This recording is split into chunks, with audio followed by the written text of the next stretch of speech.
The skin is a barrier between the inside of the body and the outside world. Bacteria will sit on the skin unless it finds a way through a wound, such as a cut on the hand. Initially, the body uses physical and chemical barriers or defenses to try and get rid of the foreign bacteria before it has a chance to get through the skin. Some of the barriers or defenses include trying to dry out the bacteria or using the skin's acidity. This physical defense does not always work if the bacteria has a chance to enter the skin. After this happens, our innate immune response system immediately kicks in using its own chemical defenses. An innate response is nonspecific, but we are born with it, and it works its best to try to get rid of the invader.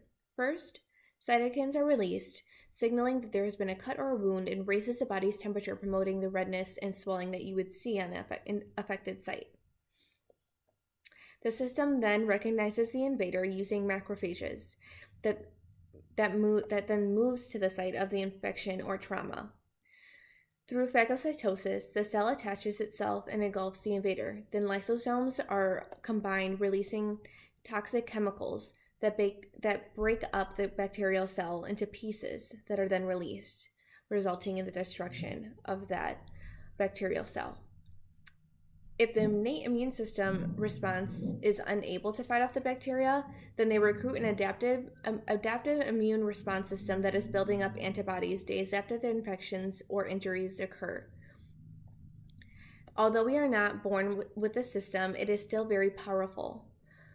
This defense system is much more specific and picks the right macrophage or white blood cell to fight off that bacteria. Depending on the type of bacteria, it is the system that uses two mechanisms, humoral immunity and cell-mediated immunity.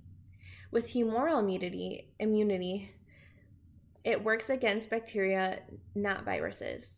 It contains memory and plasma B cells that are stored to make antibodies. That is their main goal.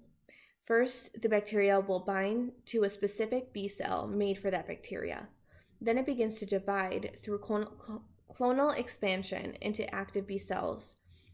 Once they expand, the B cells are separated between two types of B cells: plasma B cells that make antibodies,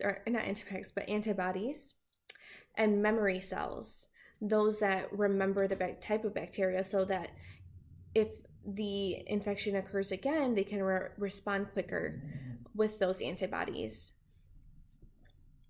The antibody then coats the bacteria and stops its growth. The other part of the adaptive immunity system is cell-mediated immunity involving T cells, but those cells recognize viruses, not bacteria, so it will not be needed in this case since we are dealing with bacteria.